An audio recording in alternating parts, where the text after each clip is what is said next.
കുറെ കുട്ടികൾ എന്നോട് ചോദിക്കുന്ന ചോദ്യമാണ് ഈ പുഷ് അപ്പ്, പുൾ അപ്പ് എന്നും എടുക്കണോ? എടുത്താൽ പ്രോബ്ലം ഉണ്ടോ? ആദ്യം പറയാൻ ഉള്ളത് ശരീരത്തിലെ ഓരോ മസിലും കണക്ഷൻ ഉണ്ടെങ്കിലും സിംഗിൾ പ്രവർത്തനമാണ് പറയുമ്പോൾ നമ്മൾ ഒരു മസിലിനു കൊടുക്കുന്ന 48 മണിക്കൂർ റെസ്റ്റ് ആ മസിലിനും വേണം.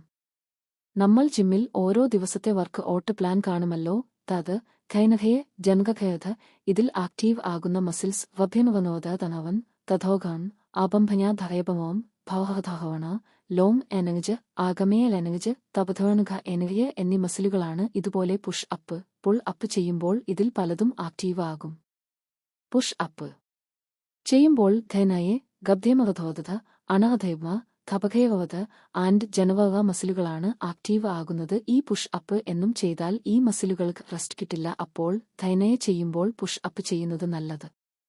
പുൾ അപ്പ് ചെയ്യുമ്പോൾ back, arms, core, lats, biceps, rhomboids, traps മസിലുകളാണ് ആക്റ്റീവ് ആകുന്നത്. ഈ പുൾ അപ്പ് എന്നും ചെയ്താൽ ഈ മസിലുകൾക്ക് റെസ്റ്റ് കിട്ടില്ല. അപ്പോൾ ബാക്ക് വർക്ക്ഔട്ട് ചെയ്യുമ്പോൾ പുഷ് അപ്പ് ചെയ്യുന്നത് നല്ലത്. അല്ലെങ്കിൽ രണ്ടും 2 ദിവസം ഇടവേളകളിലും ചെയ്യാം. മസിലുകൾക്ക് പ്രോപ്പർ റെസ്റ്റ്, പ്രോപ്പർ പ്രോട്ടീൻ കിട്ടിയില്ലെങ്കിൽ പ്രോബ്ലം തന്നെയാണ്.